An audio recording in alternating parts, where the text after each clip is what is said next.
Vikings with those Immortals. That was great. As a scan just goes down here by RedArchon, trying to check on how big of an army HuK has left.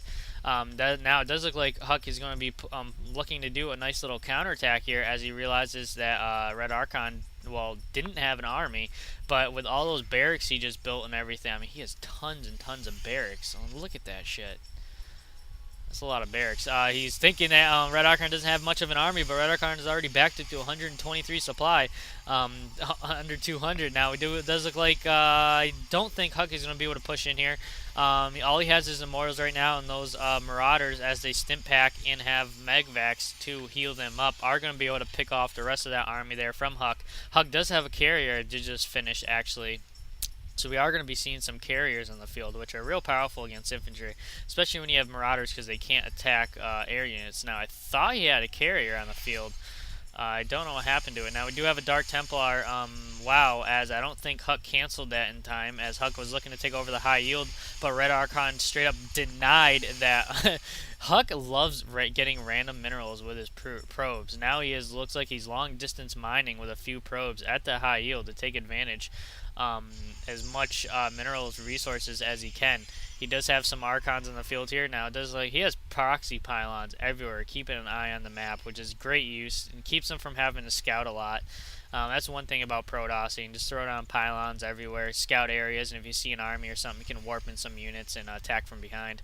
Now, it does look like RedArchon's also looking to take over that high yield himself, as he does have a planetary fortress down, building some missile turrets as well, so he should be able to well defend this high yield. And as you can see, he is now looking to take over this 5th base for him, as he is long distance mining with those SCVs until that command center is down. So he's definitely looking to get as much economic advantage as well himself. Now, we do have the Kydarian Amulet research on the way for HuK, as well as I thought I saw he must have canceled. He was doing another tech somewhere, but he canceled it. I think it was for the carriers, and I want to see if he still has that carrier. No, he did cancel. He was building a carrier, and he decided to cancel it when it was just about done. So he decided to transition into something else. Probably use those minerals to build more zealots and all that fun stuff. And there are probes everywhere, as this natural of HuK's base is basically fully mined out. So he's got to transfer all those probes to the high yield, and that's going to be more than fully saturated. So I won't be surprised if we see him take over 5th base himself, as does look like RedArchon is now looking to push out with this army size here, as there is this nice little sneak attack coming in here from HuK, but he wasn't able to do anything, as he does blink on top of there, but RedArchon has the advantage, as he does have a Viking over there to keep an eye on the high ground, and he is just now microing crazy away as he is picking off these units one by one from HuK. I think HuK might be in trouble here. Everything HuK has thrown out. Oh, wow. That was some great placements of Psystorms there by HuK. Wow, look at all those high Templars there. I mean, that was just insane Psystorms. Damn. He just straight up fried like an entire 30-something SCVs in a matter of seconds. That was definitely a great play there by HuK. HuK is now looking to do as much damage as he can before he loses all these Archons. He is now looking to push into the natural base of RedArchon, as RedArchon is just stuck chasing him right now. Now we do have another push from the back here from HuK, and we also have a slight little 3 Stalkers trying to do some damage over here in the front as well. So HuK is trying to do attacks from all directions, keeping the army of RedArchon split up so he can do as much damage as possible. Now we got these Zealots are just picking stuff off one by one. Now it does look like he's trying to supply block his opponent, which is very smart. Especially when you realize that you are probably in trouble, get as much supply depots down as you can. Prevents your opponent from building a massive army, at least for a few seconds, few minutes at least. Now we have more storms going down, freaking frying those Marauders away like nothing. But it does look like RedArchon is going to be able to defend against this once again. So everything HuK is thrown at him is not really done much of a damage. He did manage to clear out one base with this initial attack. He managed to kill a bunch of SCVs, but he still hasn't been able to penetrate the main area of RedArchon's base. It does look like RedArchon is now looking to do a push into the HuK's base. HuK is forced to retreat, but he decided to stop. I don't know what he's planning on doing now. He does have a few Zealots, and more Storms are going to go down, frying these Marauders and Marines to nothing as he runs into their with his units and frying his own units.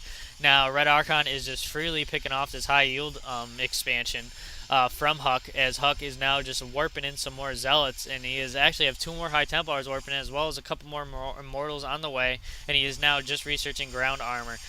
So I have to say, I think HuK is in trouble here. I think RedArchon might be able to take this game.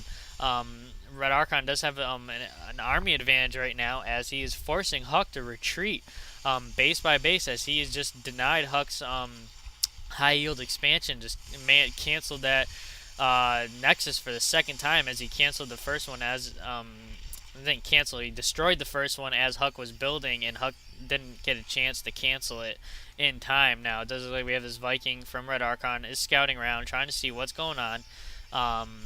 As RedArchon is now going to be doing a push in here, as HuK is trying to get down some more well-placed Psy Storms.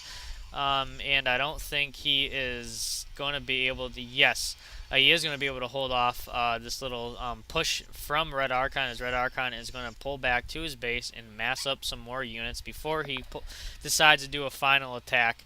As it does look like HuK does have an army advantage right now. He's 108 supply under 174 to RedArchon 71 under 142, and most of those supply there from RedArchon are SCVs. Now we do have a little push coming in here from HuK, as HuK did throw down another storm there, but it only managed to fry a couple units and brought a lot of them into the red.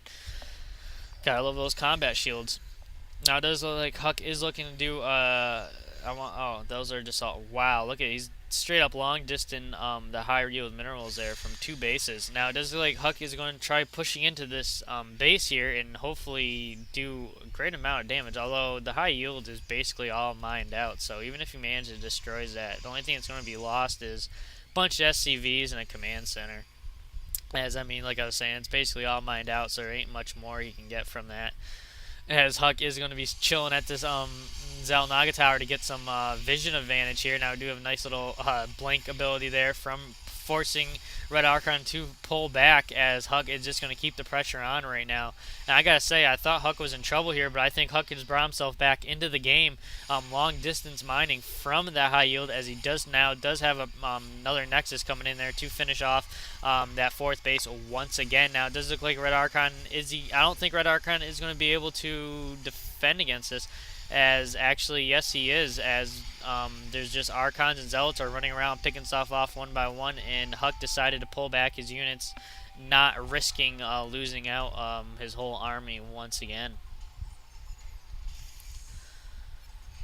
Wow, this high yield mineral, it's so many SCVs mining from this is like 30 minerals. That thing's about gone. There's nothing left in the high yield there for RedArchon. Now this is like we have two armies, one massing into each other's base from each other's side. So HuK is looking to do a push into RedArchon's base. RedArchon is looking to do a push into HuK's base. So it's basically going to be able who can kill each other's bases first, as RedArchon's not even going to bother macroing out those SCVs, as he just realized he's in trouble there, as there's some well-placed storms going down there, fried out a couple SCVs. RedArchon is pulling back his army to defend against this push from HuK, and this could determine game right here. Whoever wins this battle basically wins the match. I mean, as you can tell, there is nothing left here for RedArchon as base-wise. The only thing he really has left is well, he has one base left with minerals, but there's nothing there mining. So whoever wins this match, that's it. I mean, it's game over.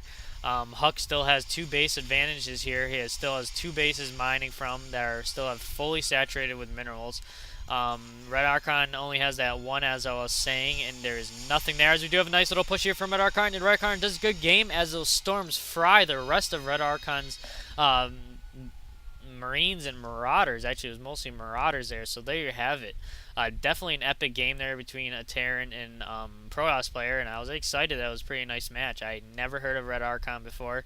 Haven't seen any of his matches at all, and this was the first match I've ever seen of RedArchon, so I'm definitely going to do some more research on him. But definitely a great epic game here, especially any game with HuK is epic. I mean, come on, it's freaking HuK. But there you have it. This match goes to HuK, and I'll see you all next time.